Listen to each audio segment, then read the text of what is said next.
we pick orders. We pick them maybe to a cart or a tote. Maybe even we transport it with a forklift. We do receiving, so we can put away product into its appropriate bin storage area. So there's a lot of transport having to do with bin or storage location replenishment.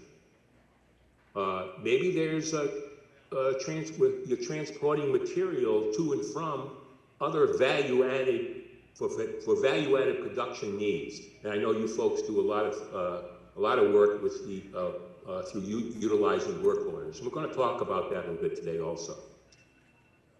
Maybe you transport to and from automatic storage or retrieval systems. Maybe some of you have vertical lift modules or something simpler. Maybe it's just automated conveyor, or maybe they're just manual conveyor systems. Now, are these all opportunities for worker reduction? Yes, in some cases. It depends. Now, maybe you're trying to do more with less, or because of anticipated growth, you don't want to fall into that same trap that a lot of companies fall into.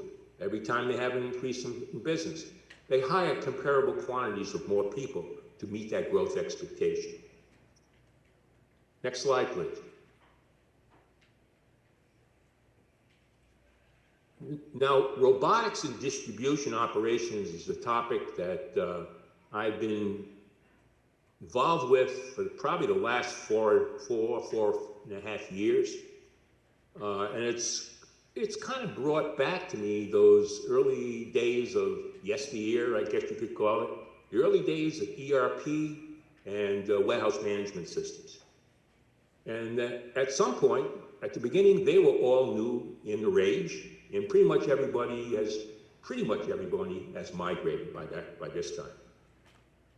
Right now, I believe we're in a new inflection point.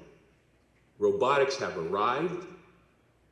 They're just not theory anymore. They've arrived for real. So everyone is kind of wondering, is there a business case that I can make here? What's in it for my company? While the early adopters of robotics, what I would call, I guess, the most agile companies, are moving ahead, smaller to mid-sized companies are now just beginning to really ask some key questions. And the questions that I'm getting as I travel around require some very granular level answers, including determining the operational fit. In other words, the business case. So our agenda today is, as you see listed here, where are we coming from? Where are we heading? How can we transition our distribution operations from a cost center? And of course, we look at our warehouse operations as cost centers because the accounting system looks at it that way. But why can't we move it to more of a profit center contributor? And we'll speak to that issue today too. We're going to show you several use case videos, which I think will give you an excellent idea of what's going on in this particular robotics market today and the variety of instruments, if you will, that are out there. We're going to try to coalesce all this together by discussing the 4 key success factors for robotic success. We're going to introduce to you some fairly simple to understand concepts. One is called robots to goods, and the other is called goods to person. And we'll explain that as we go along today. We'll describe how robotics works and what some of the key methodologies are. We'll discuss what's in it for you as a company and, very importantly, as an employer, and how that impacts the people you're looking for and the people you already have. We're going to discuss the impact of something called robotics as a service. It's a very important part of this conversation today. We'll explain that in more detail to you. We'll explain how to go about asking the right questions to determine whether you're an operational fit for robotics. That is, can you make a business case? Is there going to be an ROI in a reasonable amount of time? And then I have a little surprise for you later on, which I've kind of agonized over, if you will, even talking about, but I decided to go ahead with it. And then we'll end today's conversation, hopefully with a good Q&A session. Next slide, please. I love facts. And there are always a lot of facts that sometimes people don't understand or realize in wholesale distribution and manufacturing. But particularly in wholesale distribution, I can tell you for a fact that in excess of 65% of a warehouse associate's time is spent picking, including the time it takes for that person to get to the location to pick the product in the first place. What I call the value-added contribution that they're providing at the time they pick that product. And it's why picking gets a lot of attention in terms of the workflows and the methodologies we use, because it is the majority of the work that's being done. But we shouldn't forget we have other diverse activities. We have receiving, we have put away, we have packing, or what I call pack out operations. Some of you may have order sortation and consolidation of orders on the dock in preparation for loading onto a truck, which may even include your own delivery vehicles themselves. And you have other types of inventory transport. Now, because I know you do a lot of value-added type work, maybe you're cutting or you're slitting, attaching fittings. Maybe you have some kitting operations where you put a group of products together for a customer and ship that as one kit. Or maybe you're doing some other types of various light assembly work. Those are all value-added services. You use work orders. I believe you do. And those work orders are meant to transact these activities. Anywhere from initiating the withdrawal of the material to go over to that work center, transporting that material to the work center. The work center then performs some type of a task that they're required to do, and maybe even they're reporting time and materials as how long it took to get the job done. And then they have to transport that product over to whatever the next fulfillment process is. It might just be packing, or it may just be going to the shipping dock, or maybe even to another operation. Next slide, please. Here's another fact. Our observations have informed us over a fairly long period of years that people are walking more and more in the warehouse. And we're finding that people are walking literally thousands of steps per day, and sometimes up to 8 miles per day, per person, per shift. Surely that has an impact on employee burden.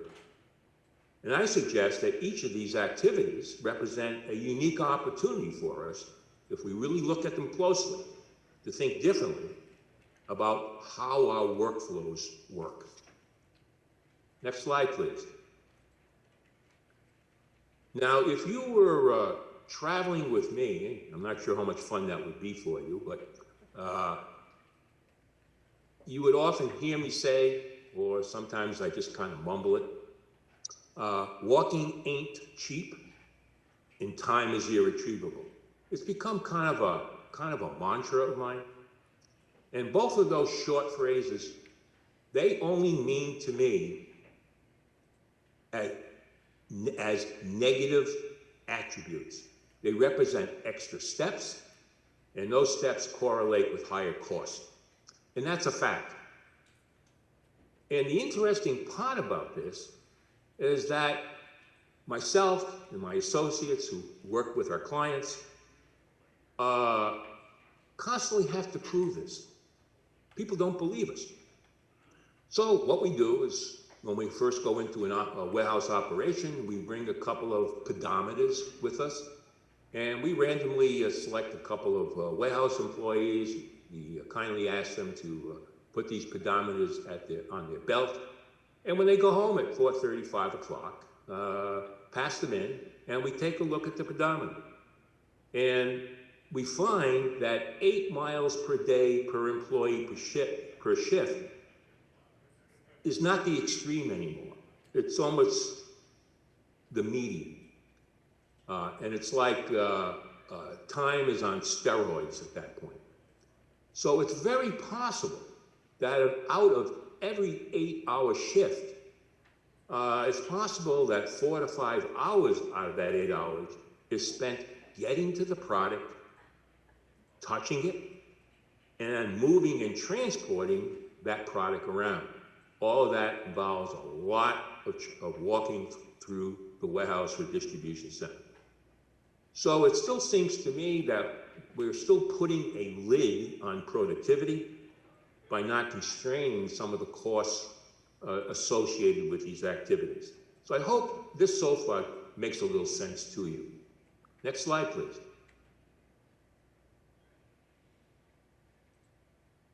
Now, we all recognize that we've been in the midst of this ongoing labor shortage.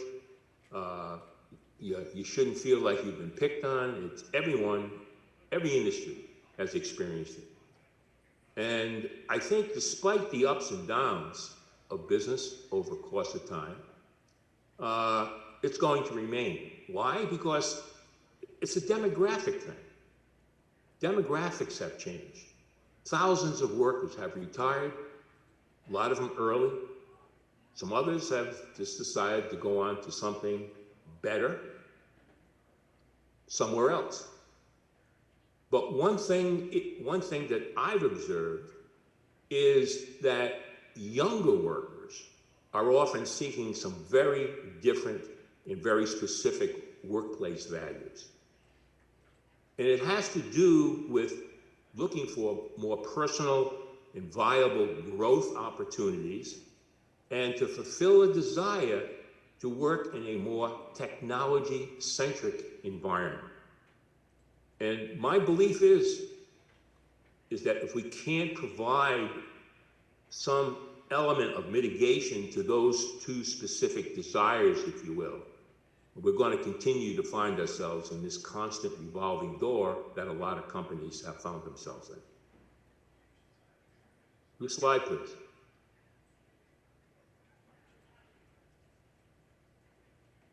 Next slide, please. Thank you. So going back to those, as I called it earlier, those early days of yesteryear, kind of sound like the Lone Ranger now, but those early days of barcoding and warehouse management systems,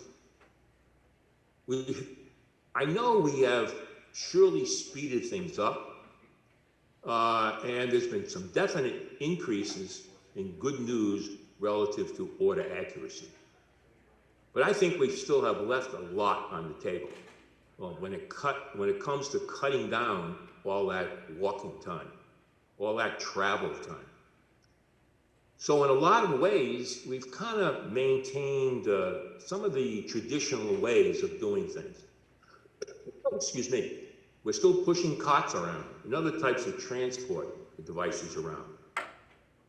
You know, this slide illustrates, we can use carts, we can use shopping carts, we can use pallet jacks or a forklift or whatever.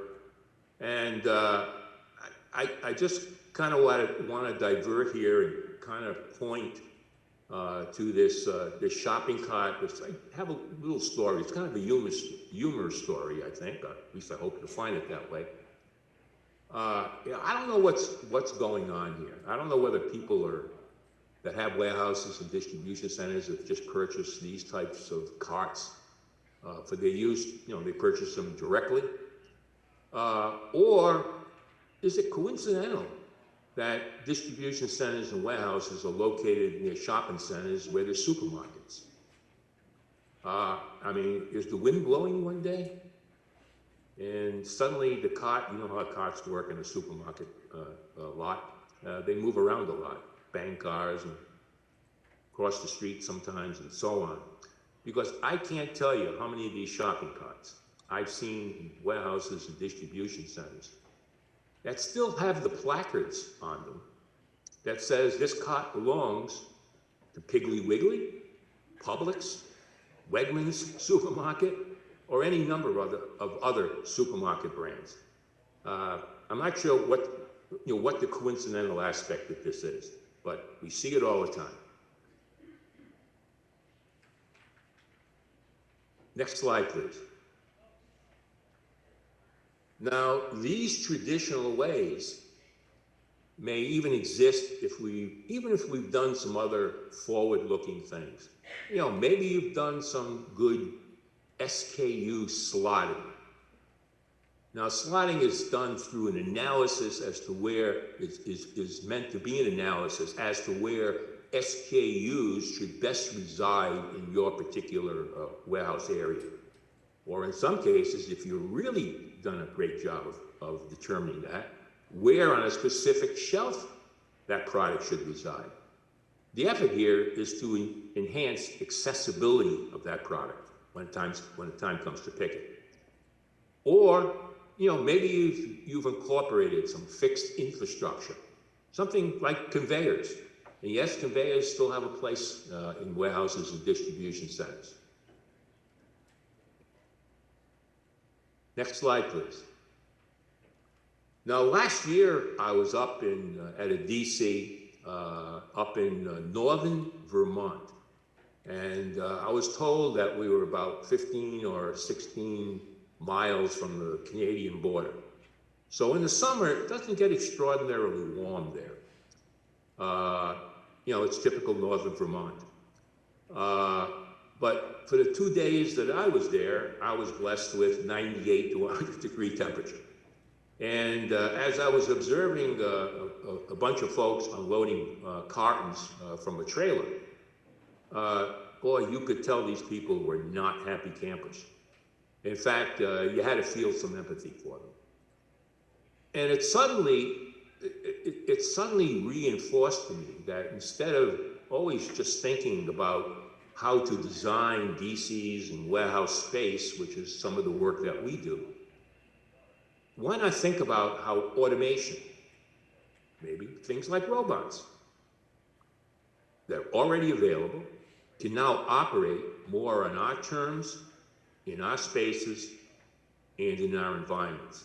That is, they're designed to handle those repetitive tasks, those tough tasks. Sometimes they're, frankly, menial tasks, and very often accident-prone tasks. Next slide, please. So while overall robotics adoption rates across industries are growing at a rapid pace, they're double-digit, sometimes high double-digit increases, I find still that smaller to mid-sized companies still are contending with this idea that robotics is only for the big guys. And they have this particular perspective, and that's why I think they've shied away from it. And as a result, I think some folks are potentially missing the boat and leaving a lot on the table. Next slide, please. So what we're seeing now are what I would call robots to goods and goods to person type technologies being deployed, and we're going to talk more about that as we get a little further into the presentation. But the objective is to make product more accessible and make robotics within easier reach of smaller to mid-sized companies, so they too, like their larger counterparts, can cut costs, economize worker time, increase productivity, incentivize employees, and even improve health and safety protocols. Next slide, please. So right now I'm going to show you 8 short videos. It's probably going to take about 25 minutes to get through them. The goal here, my goal, is to help you begin to crystallize, maybe even begin to internalize our discussion today. But first I want to caution you that as to what to expect.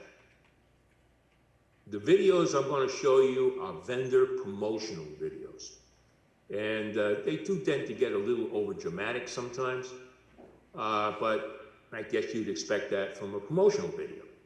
So I'm going to ask you to make sure you keep on your critical thinking caps, try to filter out the promotion, if you will, and focus on what really is the core message.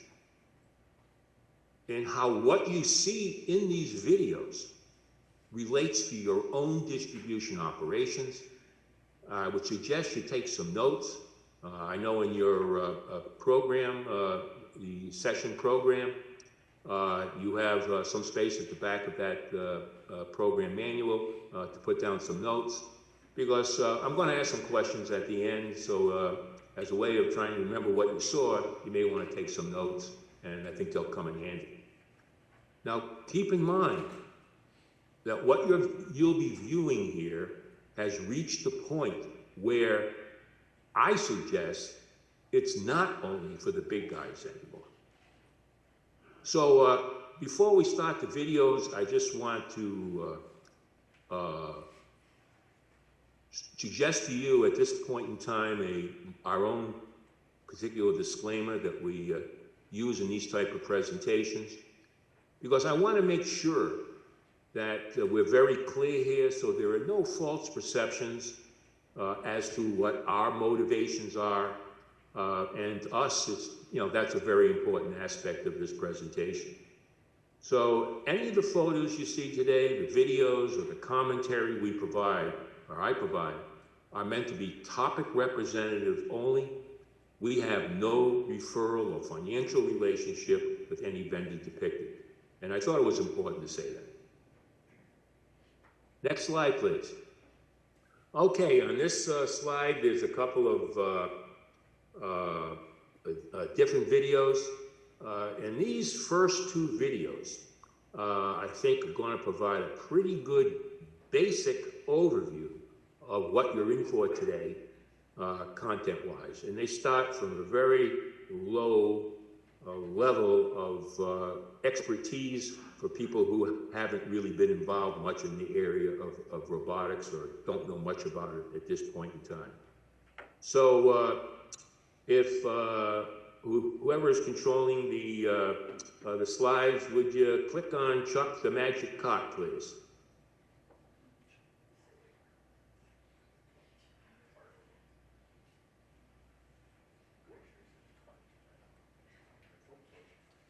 Hello?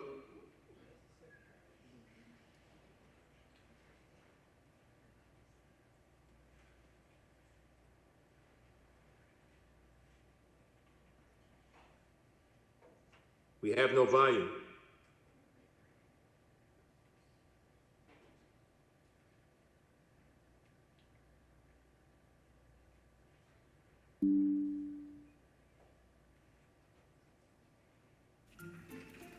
Here we go.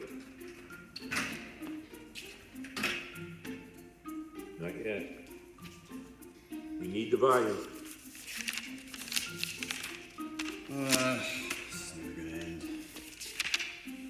Hey there. Looks like you could use some help. Must be a tough job doing all this work by yourself. Who are you and where did you come from?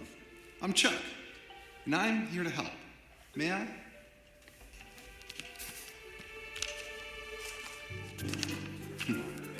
We won't be needing this anymore. Just follow my lead, and we'll get through these pics in no time. Oh, we can leave that here. Let me do all the heavy lifting.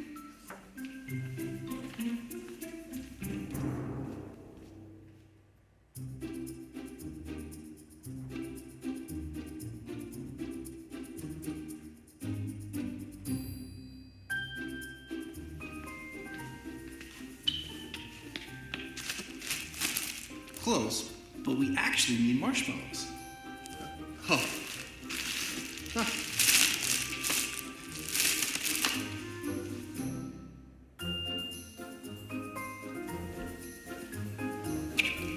We need 3 of these.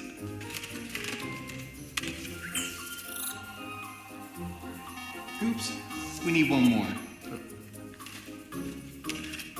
Perfect. Looks like we're all done. I can't believe you finished so quickly. Are you sure you got everything? Positive. Now I need to get these orders out to shipping, but my friend Charlotte will take over for the rest of your route. Hey, ready to go? Yeah. Hey, thank you for our help today. Chuck?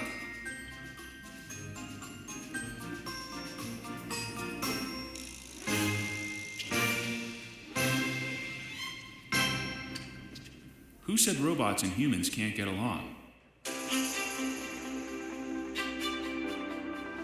Meet Chuck, a collaborative mobile robot that works with pickers to speed up fulfillment. With Chuck and 6 River Systems, companies are eliminating long walks and reducing steps in aisles, all through a directed approach that speeds up training and picking. When you need a better way, follow the leader.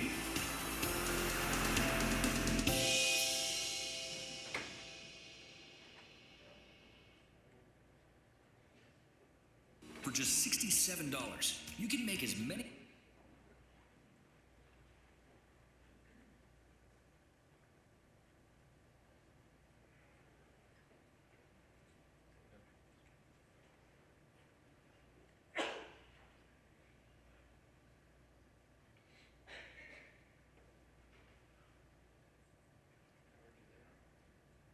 Okay, we're awaiting the next video on that particular slide.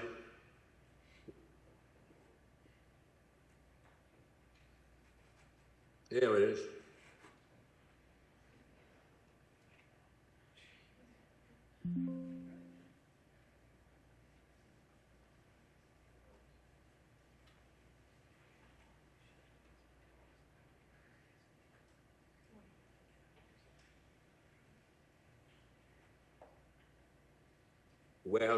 Warehouse robots, faster warehouse fulfillment.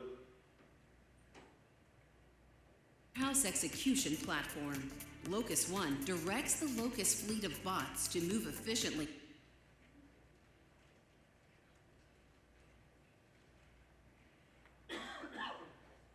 throughout the warehouse to not only pick and stock products, but also transport materials. Locus bots are versatile, safe, navigate intelligently, and are built to support a full range of payloads for multiple use cases, ranging from picking to put away, to case picking and pallet movement. Locus Origin is agile and quick. It's designed for collaborative, high-volume order fulfillment, such as each and batch picking, put away and replenishment, and stocking. The industrial strength Locus Vector is built for high productivity material handling and logistics applications. This includes point-to-point fulfillment, put away, and transport. Vector can maneuver in tight spaces with its omnidirectional navigation. And the heavyweight, Locus Max, is used for transporting and industrial and material handling applications. Max is ideal for case picking, pallet building, and point-to-point transport, moving heavy materials smoothly and nimbly throughout your warehouse. Locus bots work seamlessly with each other to complete a variety of tasks. The bots are omnidirectional and highly configurable. The Locus solution works with virtually any type of tote, box, bin, or container. With Origin, you can use any combination of container types, including your existing containers or shipping cartons. Vector's flexible design provides standard, lift, and fixed shelf configurations for picking and put away and moving cases or carts. Vector is also available with a conveyor to easily integrate with your existing automation. Max is available in 2 configurations for moving and conveying heavy and irregular materials easily and safely. Locus bots can even interface with your existing infrastructure for end-to-end workflow management. The bots are easy to learn and use. They have an intuitive interface, and directions appear in the associate's preferred language. The robots are shared resources that bring the work to your associates. No more wasted walking time or heavy cart pushing. Since the Locust bots do the traveling, your associates experience increased productivity, improved ergonomics, a safer environment, and overall higher workplace quality. Locust makes it easy to switch between picking, put away, or counting for true task interleaving. Over 125 leading brands in a broad range of industries trust the Locust solution to help manage their complex operations successfully. We understand your challenges firsthand. Our combined experience as warehouse fulfillment operators and roboticists inspired us to engineer the industry's leading AMR solution. Locust robots are deployed at over 250 sites around the world in both greenfield and brownfield warehouses, averaging more than 3 million picks per day. Some sites operate with over 500 bots. And these aren't the only impressive numbers. Customers are experiencing game-changing results. Results that are proven, predictable, consistent, and visible. The Locust platform generates and displays data-rich dashboard analytics in real time 24/7, helping you make decisions to improve operations and reduce costs. And Locust is extensible, allowing you to easily scale for peak times and customer growth. Adding bots is as fast and simple as unpack and go. With today's complex and demanding e-commerce fulfillment environment, it's time to use autonomous robots to optimize your operations. Choose the solution that's proven to deliver the best in warehouse fulfillment automation. Choose Locust. Move what matters.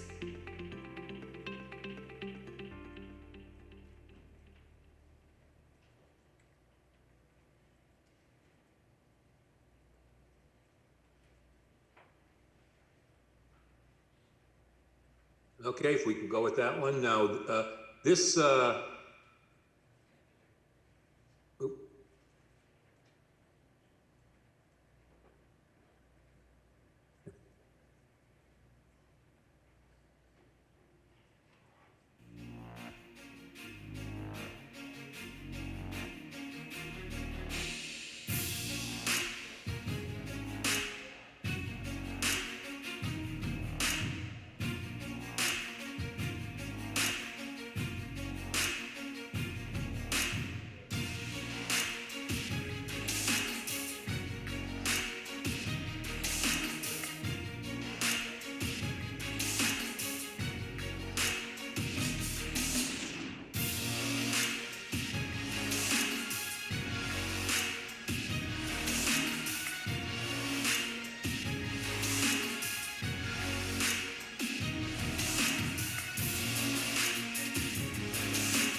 Okay, if we can move on to the next slide, please.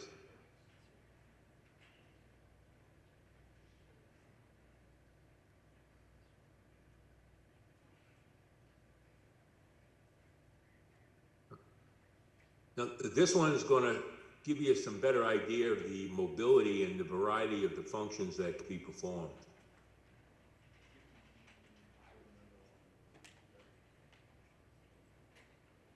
If we can get the volume.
How to kill all mosquitoes in the area in 90 seconds.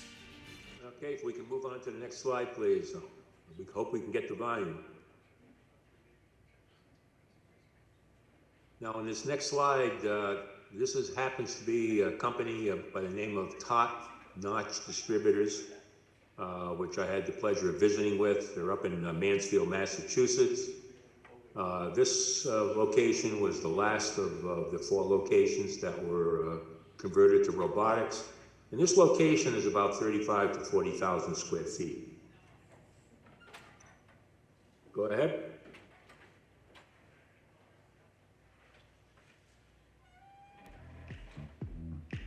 Top Notch is the largest wholesale distributor of architectural door hardware, both residential and commercial. We're actually the largest residential door hardware wholesale distributor in the United States.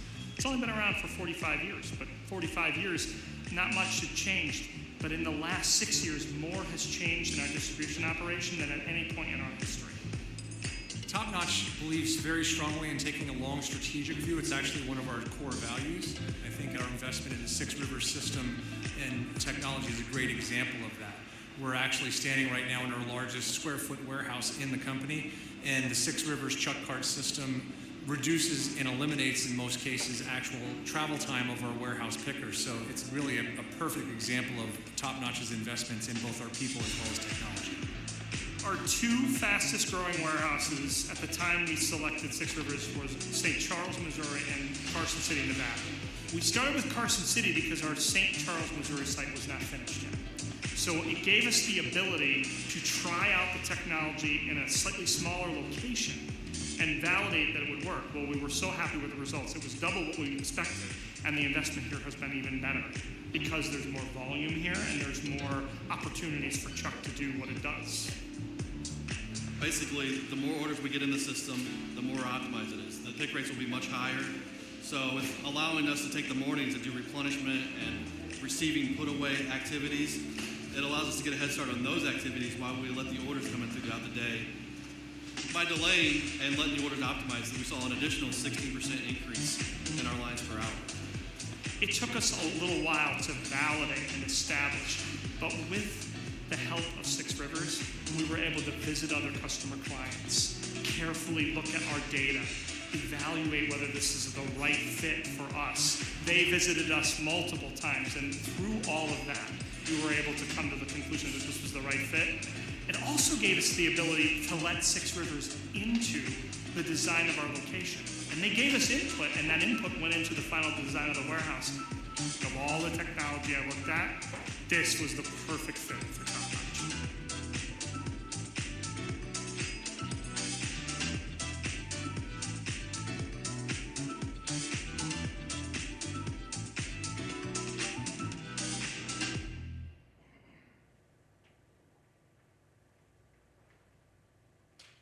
If we can move on to the next slide, please.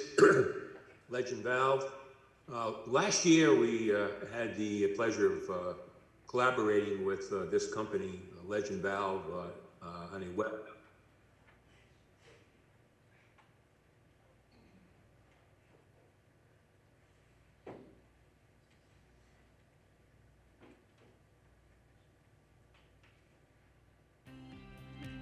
Legend Valve has been in business for over 30 years. We've been servicing the wholesale plumbing industry across the United States from our facilities both here in Michigan and in Nevada. We've got excellent quality products, but out in the marketplace, our differentiator is really based on our service. We guarantee to our customers that we'll have product on our shelves, that will ship it within 24 hours, and that will ship it with 100% accuracy. We've always had an efficient but very manual process in the past, but it really wasn't allowing us to process all of our orders the same day that they were received, particularly as we continued to grow. We looked at a variety of solutions, and they all had their benefits, but all were slightly difficult to justify, and they all required very complex deployment. The solution from Six Rivers allowed fast implementation with minimal physical changes within our warehouse, which was very appealing to us. At the same time we were evaluating that solution, we also introduced right-sized packaging on a per-order basis through another partner of ours, PackSize. The integration that we've done between cobots, chucks, the PackSize machine, and our own ERP has allowed us to double our pick rates and increase our accuracy, both of which directly impact our customers. The integrated solution has also allowed us to reduce our transportation costs, reduce our dunnage requirements, and reduce the product damage in transit. The addition of product photographs during the pick, the ability to perform a flavor of put to light on a cobot itself, and an overall easier picking experience has improved our picking accuracy even further. Chuck is key to what we've got going on here. It's allowed us to have direct workflow. We've optimized the pick paths with the algorithms that are being used.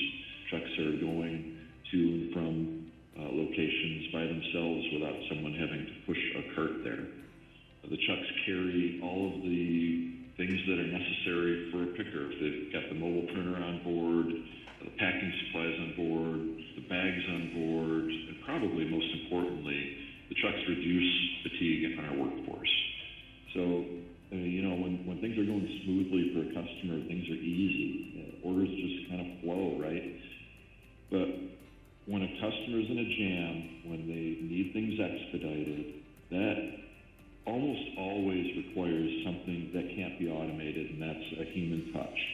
And that makes for a great fit with collaborative robots. They're the perfect solution for the way that we do business. The integrations were complex, but one of our IT staff was really dedicated to working on it here at Legend, along with our excellent partners at Six Rivers and PackSize, and launched the system really within a relatively short amount of time. And most importantly, it worked on day one.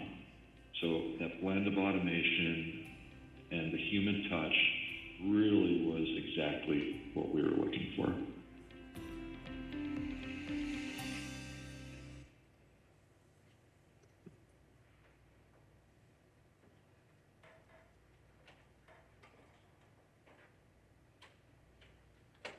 Now these next two slides, for that matter, are good examples of how the robotics concept has migrated to different types of materials handling equipment.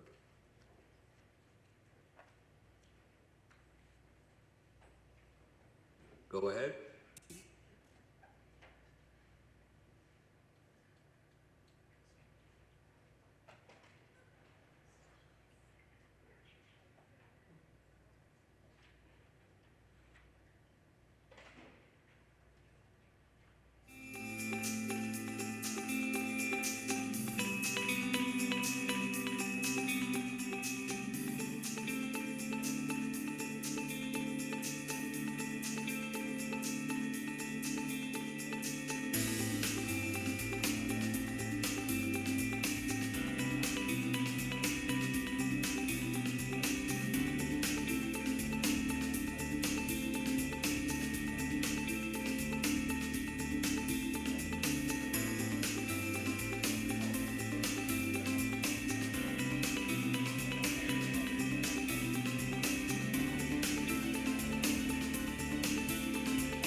This is just a short video of a similar application. Again, robotics being extended to a pallet jack.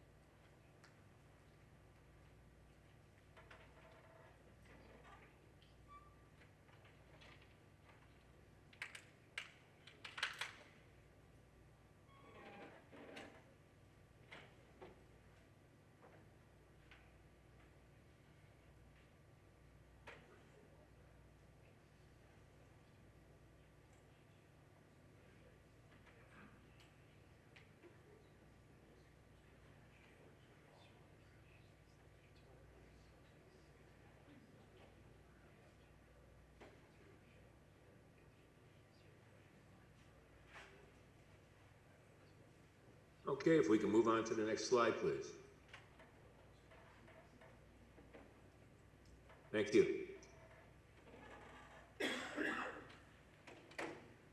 So I have a excuse me. I have a question for you folks, and based on what you've seen from some of the very basic to a little more advanced automation of pallet jacks and forklifts. As you saw, there was no manual person pushing it or driving it.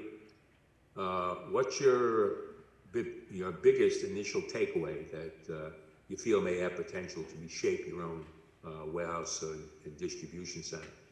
Now, we can discuss this later on in the Q&A, and that's why I had asked you to take some notes if you could. Next slide. Okay, reshaping DCs and warehouses. Well, if I was viewing this for the first time, I have a little advantage of it here because I've seen this a million times already, but what I would have picked out as probably and I hope maybe you did some of this also, what I would have picked out would be the issues relative to one of the simple concepts that robotics employs, and that is robots to goods, RTG. And this is where an autonomous mobile robot on its own meets up with a person in an activity zone. It knows where to go. We'll show you a little bit more about how it knows. Then there's goods to person. Here, the autonomous mobile robot is now going to transport the product to another workflow step, if one exists. And again, it expects to be able to meet up with another person or another operational area. So robots to goods, goods to person are two very important concepts in terms of the deployment of robotics or autonomous mobile robots. The other question, I hope you ask, would be, what is it that orchestrates this flow? And the answer is simply a warehouse execution system. The warehouse execution system is where the smarts reside. It controls the priority, the sequence of processing, and the path that the autonomous mobile robot is going to take. Next slide, please. So maybe you already are beginning to see why I believe that distribution is on the cusp of metamorphosis. Because now we can provide a bridge that leaves behind some of these old repetitive tasks that we ask people to perform. The ones with all the travel that are associated with it. And we can leave a lot of that travel to robotics. But I would suggest we look at it more than just about robots as physical things.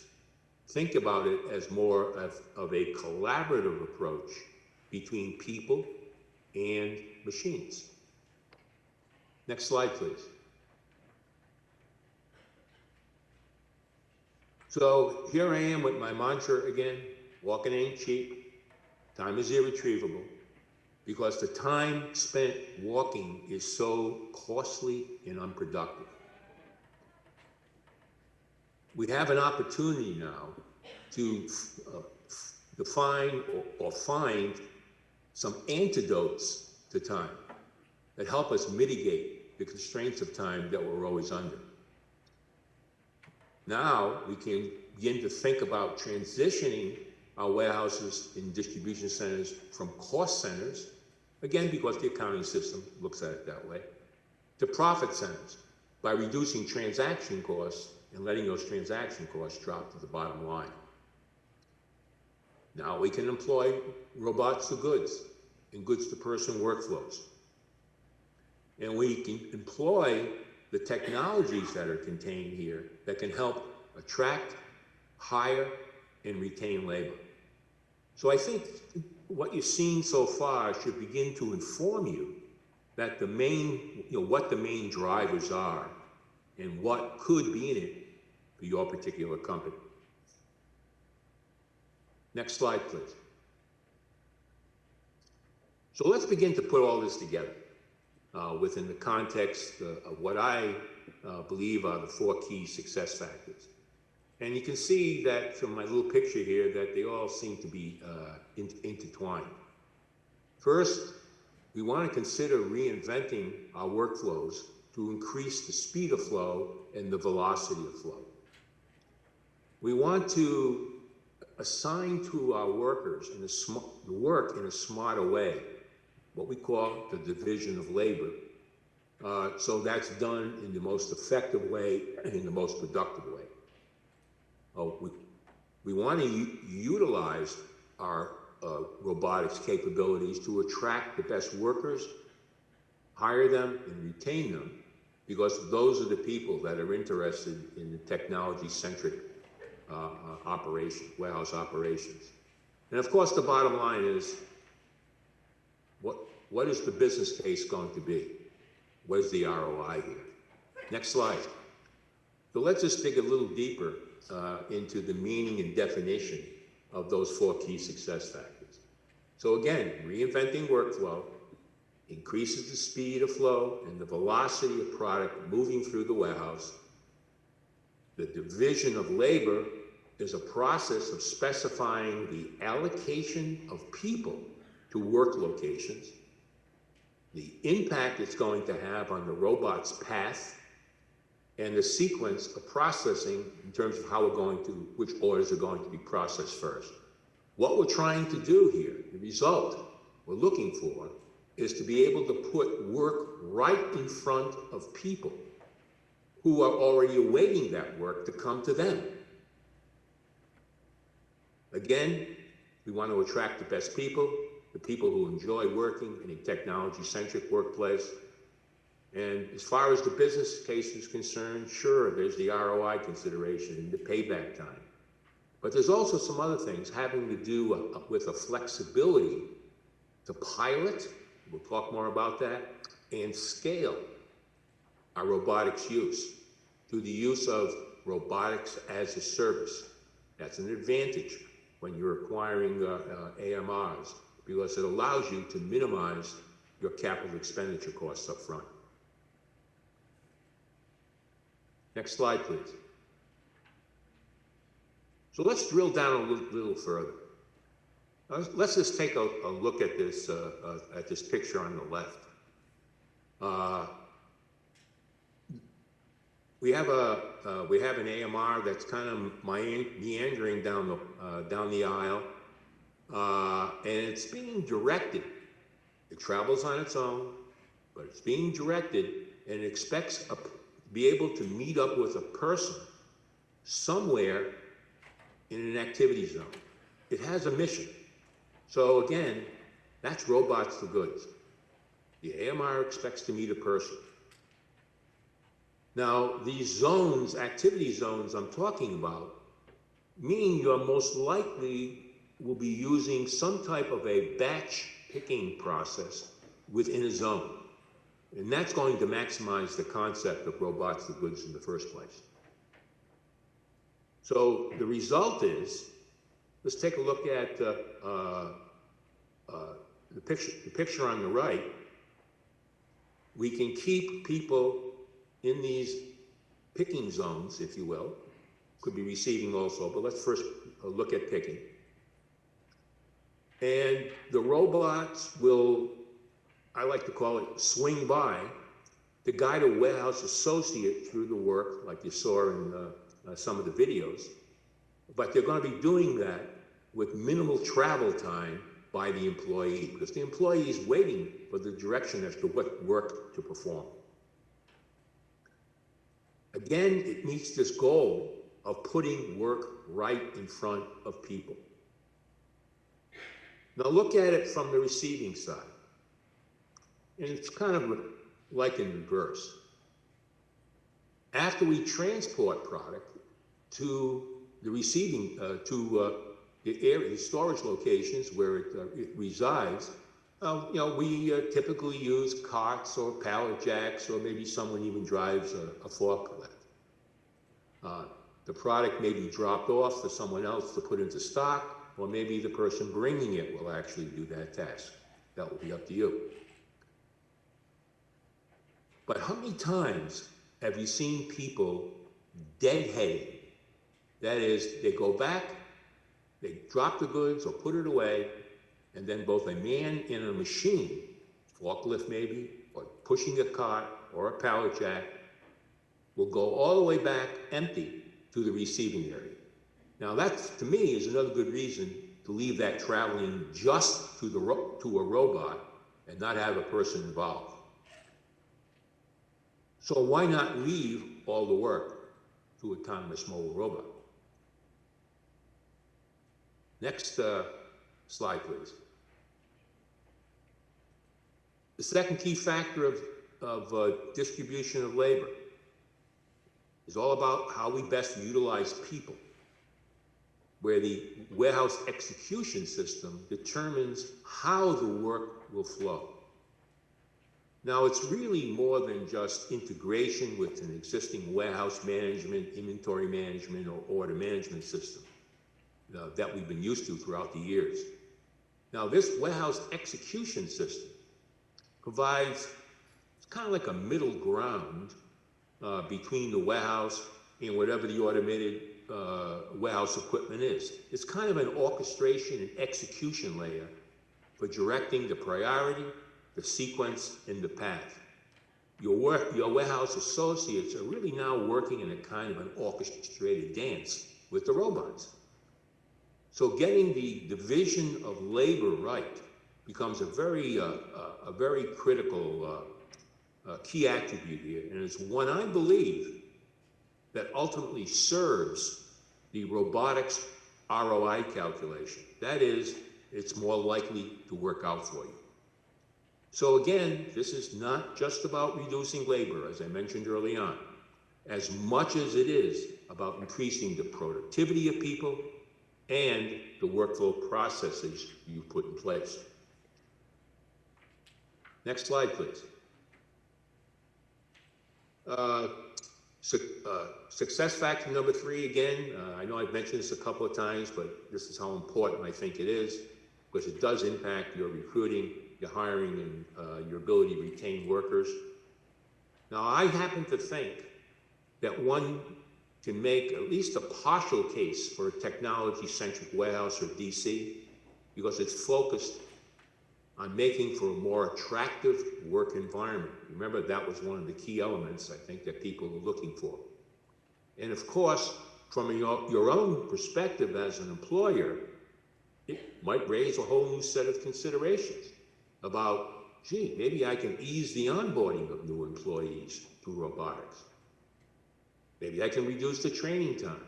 And I surely want to provide an opportunity for more productive work assignments for my very critical resources. Next slide, please. Success factor number 4 has to do with the business case, but just as much also about the flexibility and to scale. Now, I know there's always been an intuitive case for automation, right? You probably experienced this when you first considered an ERP or a WMS system. Your first step was probably to get comfortable with how your organization might stand to benefit from it all. In other words, you were qualifying yourself, you were qualifying your organization. So ultimately, the question became, yeah, what is the business case? What is the ROI potential? And would it positively impact that question of, can I mitigate the value of my people's time? Now, with robotics, another factor that provides promise in making the numbers work for you are options, like we mentioned before, like robotics as a service. Now, robotics as a service is often described as a subscription-based way of acquiring AMRs. In plainer terms, is you lease the robotics, you don't buy them outright. So that really has an impact on capital expenditure. Robotics as a service provides a lot of flexibility, an incremental approach to implementation that allows you to respond to expected business surges like seasonality or unexpected events. Who knows, like COVID. In other words, you're scaling back or you're advancing the scale and minimizing that, continuing to minimize that upfront capital expenditure. Now, the way I look at it, it's just simply not a long-term commitment to each and every autonomous mobile robot that you have. It's not a long-term commitment to an AMR unit. Next slide, please. Let's just talk briefly about how the AMRs work. And there's one process that's very important here, and it's called mapping. Now, the AMR because of its intelligence, is always asking, where am I? That is, it's always trying to localize itself. It also wants to know where an SKU is that it's being directed to find, and go to the appropriate area for someone to pick that particular SKU. It wants to know, how am I going to get there? What's the path I take? Now, this is all done through mapping. Next slide, please. I searched around for the best definition, and one of the vendors was kind enough to give me one I thought was probably the clearest. And that mapping in robotics is the discipline and process of creating a representation of the surrounding warehouse environment using the AMR's sensors and cameras. The goal is to be able to construct a map, a floor plan of its surroundings, and the ability of the AMR to localize itself within the map, how they will navigate their environment, including the travel paths they'll take, and maybe understand that there are certain areas called keep-out zones. Now, we don't want robots obviously traveling into the restrooms. It's one of the most important parts of an AMR deployment. Now, your vendor will initially do the mapping for you. It takes about a day or two for them to do it since they're starting from scratch. And they also provide the software mapping mechanism. Now, once it's accomplished, it's highly likely that you shouldn't have to think about this again for a while, unless you, at some point, decide that you want to highly reconfigure your warehouse facility, maybe because of your growing business, or you just want to move some product and storage equipment around. By that time, you'll know how to do it yourself. Next slide, please. There are a lot of broader questions here that have to be answered. We'll talk more about an operational fit survey in a few moments. But you'll need to provide some answers. I've listed 5 of them. It's surely not an exhaustive list of questions. But the first one is, what are you looking to achieve in the first place? What are your pain points? In other words, what do you envision? Where do you want to see change for the better? Secondly, what are your robotics platform dimensions and payload requirements? Now, because AMRs can handle payloads up to as much as 3,000 pounds, and I think you saw one of those carrying some pallets, payload then is going to be directly related to platform size and probably will have some impact on the aisle widths that need to be provided for that type of large platform. So it's obvious that small parts, maybe like fittings, it's going to be a lot different to transport than a pallet load of some heavier or very bulky material. Third question, where in your warehouse do warehouse associates typically congregate or travel to? In other words, how many journeys do they make to specific areas over a course of time? What is the current mode of operation?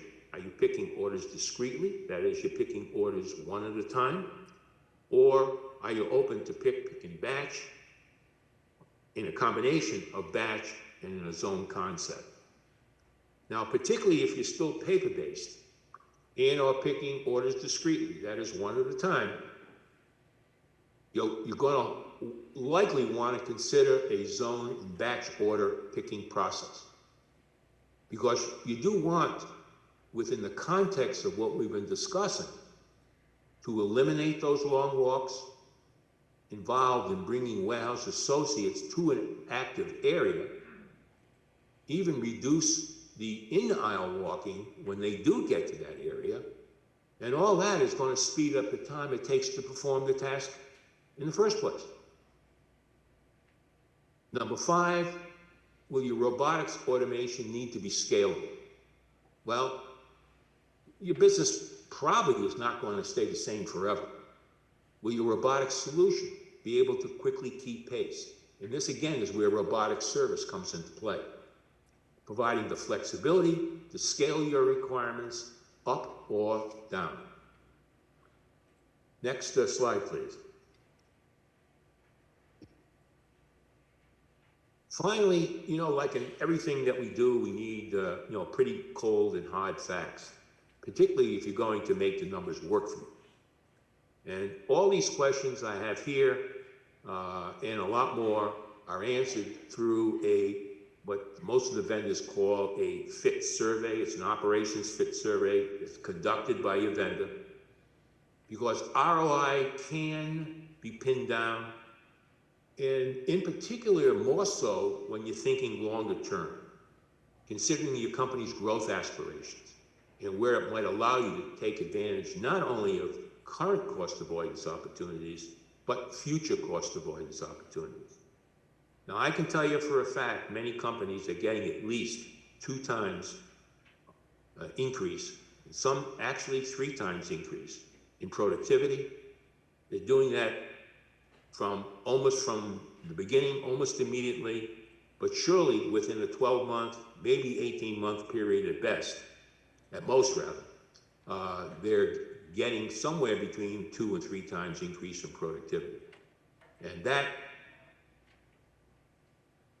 is part of the question that a comment we made earlier about that a warehouse being looked at as a profit center, because that productivity, that reduction in cost is going to drop to the bottom line.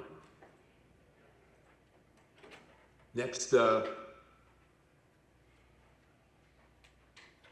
well, here was a surprise I mentioned in the agenda, and I got to tell you, boy, this is something I really agonized over to even talk about, because I guess I didn't want to risk diluting my message today with some type of alternative, but I thought it was fair to say that, particularly if the numbers, for whatever reason, don't work out for you in terms of an ROI, because after some analysis and due diligence, you've come to that conclusion that robotics at this point isn't for you. I didn't want you to reflect upon Howard's presentation and feel that maybe you wasted your time even coming today. So, maybe you see what we've talked about so far as too much creative disruption for you, and you prefer something that's more like what I would call non-disruptive creation. So what I want to talk about in the remaining time that we have is 2 proven bang for the buck initiatives. One is called a high velocity pick zone, and the other is called simply called narrow aisle storage. Now, this picture you see here, this lightning lane as became known, is a picture that was authorized by me to show by a company by the name of Granite City Electric Supply. They're about a 30-branch wholesale distributor of electrical supplies, I believe the biggest in the New England area. It's a high-velocity pick zone. I like to call it a warehouse in a warehouse. And it's simply made up of standard pallet rack, which you probably already have, the introduction of some flow racking units, and the installation of a conveyor. And the conveyor can be manual, it can be automated, or maybe even a combination of both. Now, it's not robots to goods, as we've been fostering earlier on. It's still people to goods, but in a very obvious and I think different way. What you're looking here from front to back is about 100 feet, 100-foot deep lane where product is being picked alternatively. It keeps coming forward until it reaches a point where all the items are picked and the automated conveyor button is pressed, and the goods are then taken out to the pack out area. Now, initially, this company considered just fitting a cot within this 3.5 foot aisle. Cots can, usually navigate a 3.5 foot aisle. They decided that what they would do, because they were picking in batch, that is, they were picking 5 or 6 orders at a time. They were, again, picking alternatively. Now, this particular warehouse in the warehouse, this particular area, this particular high velocity pick zone, when we did the analysis as to what products should reside in these locations, we wanted the top velocity items, the items with the highest order hits.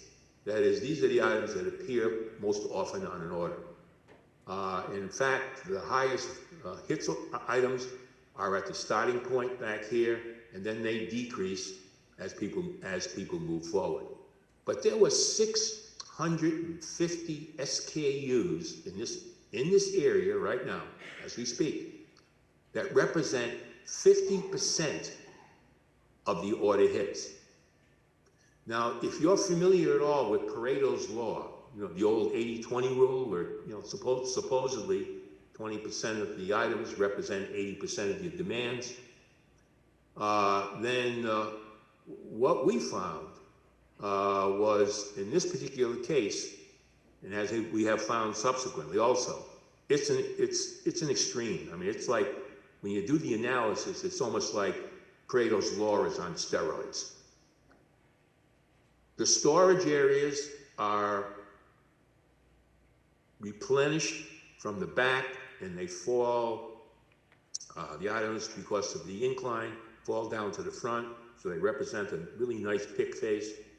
Although you can't see it in this picture, all the backup stock is stored above, on top of the pallet racks, and they're brought down as needed for replenishment. The replenishment is actually completed the first thing in the morning. It's based on having a min-max for each of the storage locations. It's done first thing in the morning, because the last thing we want is when at 7:30, 8 o'clock, when the pickers show up, we don't want them to begin to walk and find a bunch of empty spots when stock really exists above.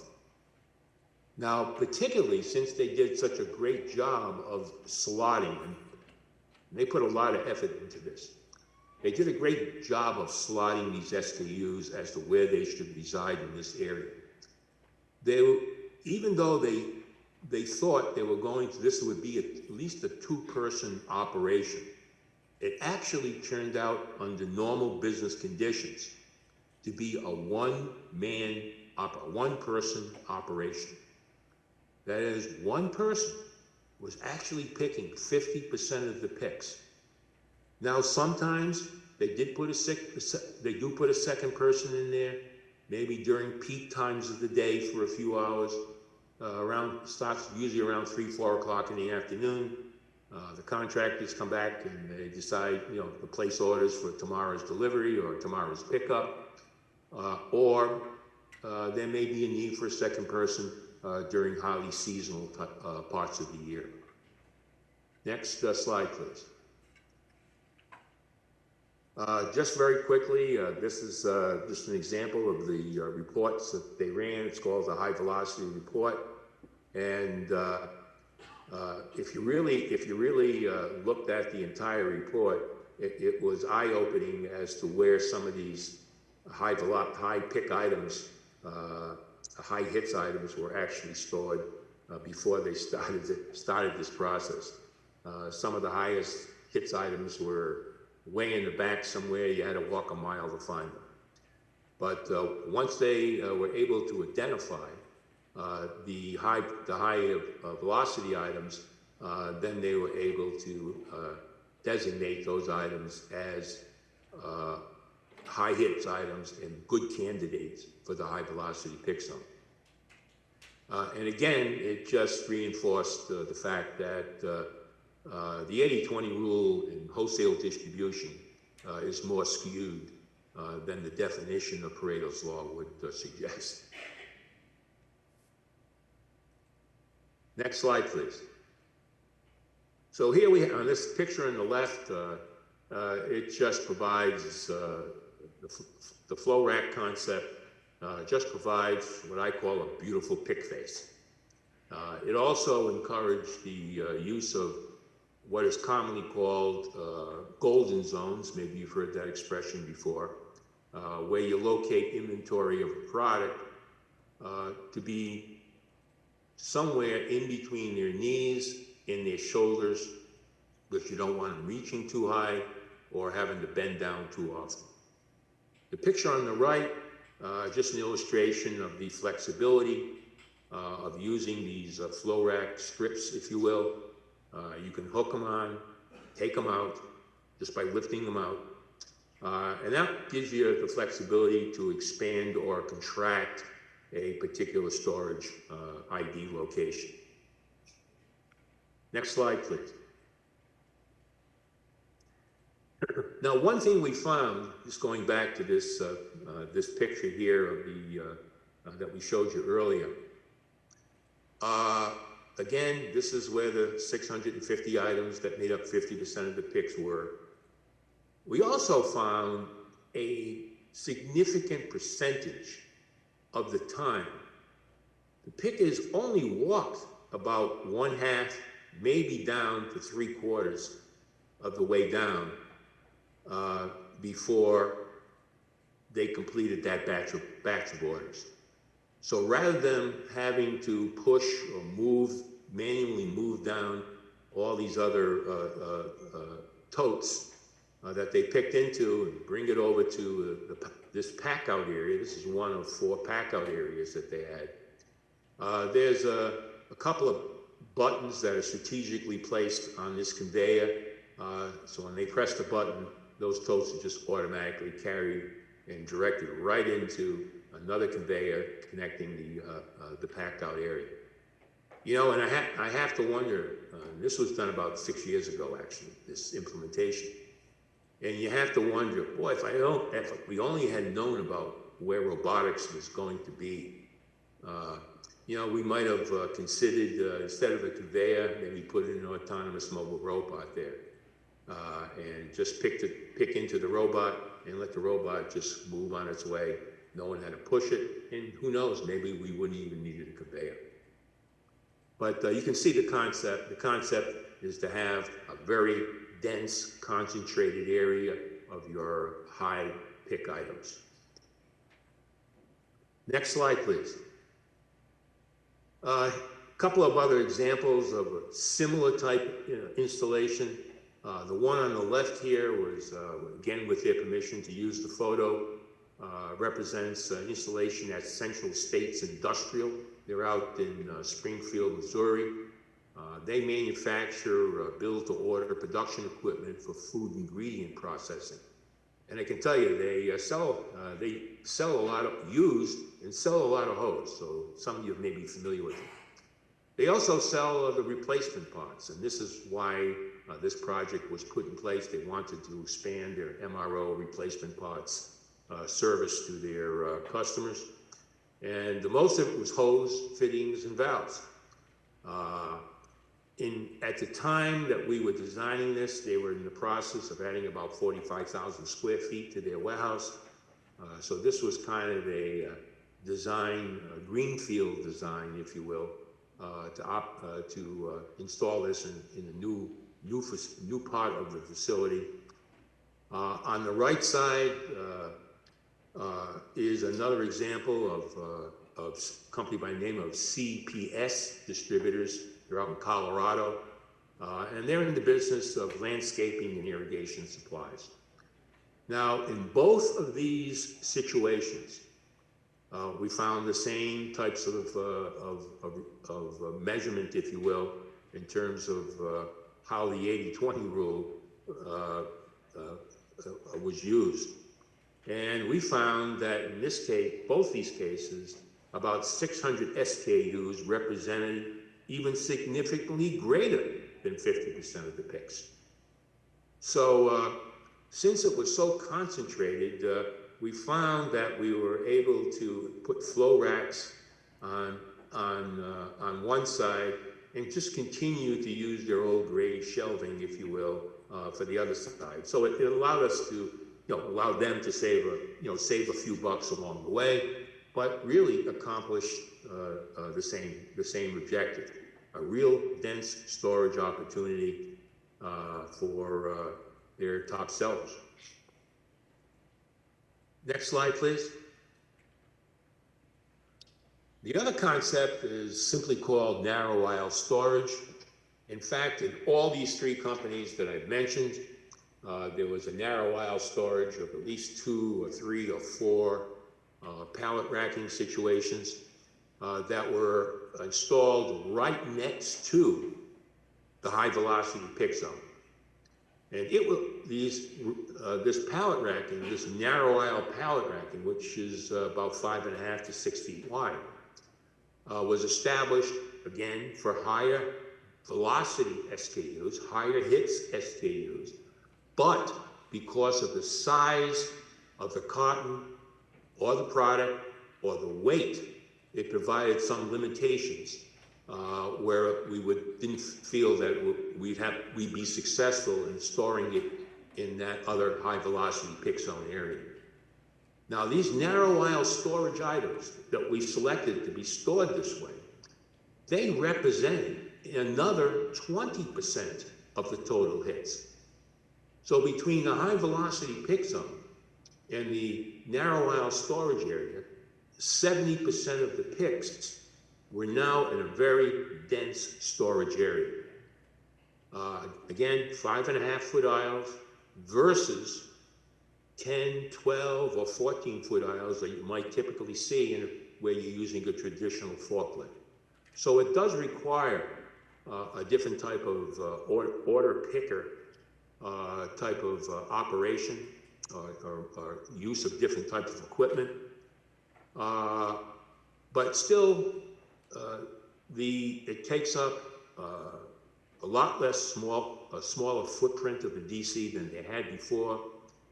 The rest of the items that don't qualify for the high velocity pick zone or the narrow aisle storage area, the rest of the space in the warehouse was obviously for slower moving items, maybe from very low Bs all the way down to, if you have that category of E's and F's, the real slow stuff.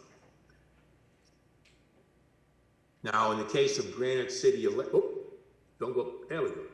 In the case of Granite City Electric, it also provided that extra space beyond the narrow aisle storage and the high velocity pick zone, provided significant area for a load of wire storage area, because that was also it also contained a very active wire cutting operation, which was their version of a value-added work center.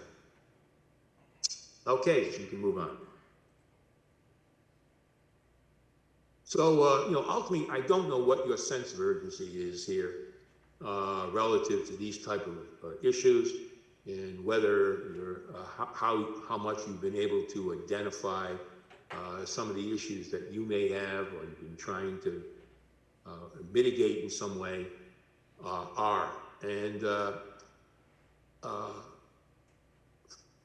I got to tell you honestly that, frankly, I do worry about some of those companies that are still out there that are not paying attention to some of these faster moving trends that are going on, robotics only being one of them. What I can tell you today, and at least from my travels, we get around, and my observations, that there are still plenty of companies out there that I would describe basically as racks, carts, and a clipboard. And my fear is that they're not going to be able to keep up with service demands over time, and in particular, the cost factors that will continue to keep them competitive. So I hope my through line today has been clear. I'm urging you to take the time to at least learn about robotics, at least evaluate it, And if you can describe yourself as a organization as having a desire to continually improve, you can start pretty simply in ways that are fast, have force, and are financially prudent. Next, the slide, please. Okay. Is there one slide beyond this? Just go back here, and then we'll go back. Why don't we play this one? I think this will be a good opportunity to kind of begin to sum up what we've communicated to you today. So why don't we press in that link and get that one going?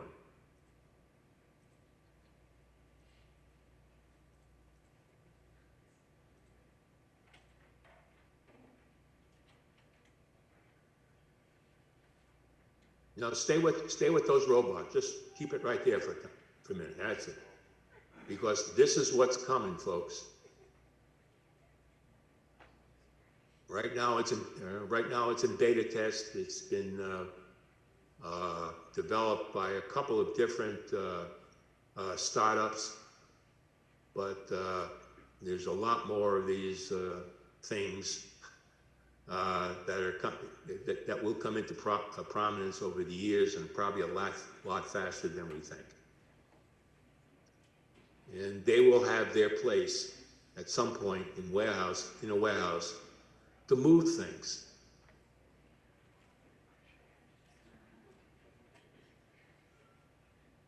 Okay, if we can you advance it one more? Because I think there's a slide called the final review.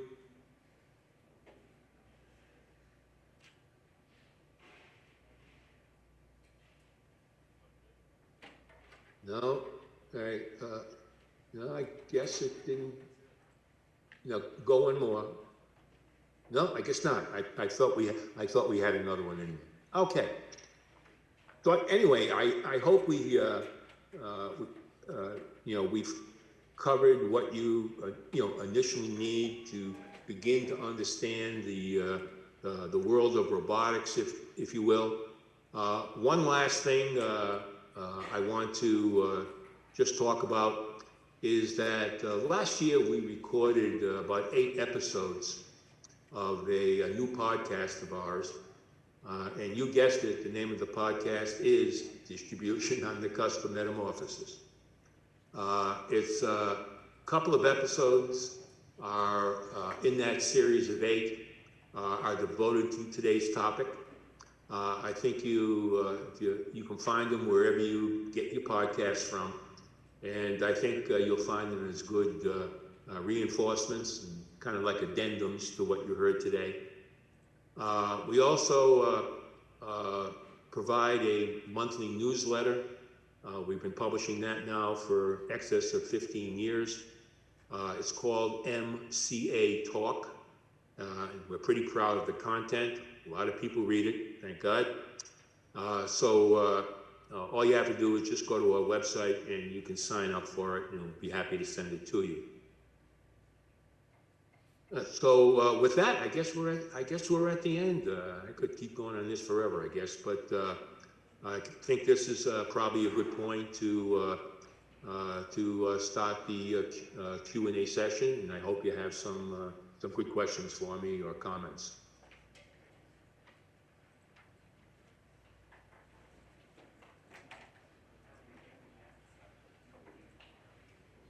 If you have any questions for Howard, if you could send Do we have any? the HUBA session Q&A portion.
Last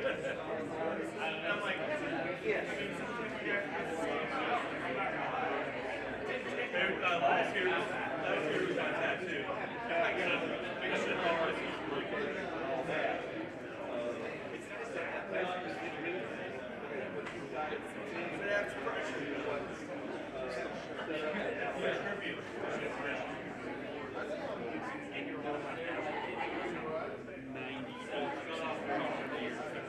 It doesn't seem like this was necessarily a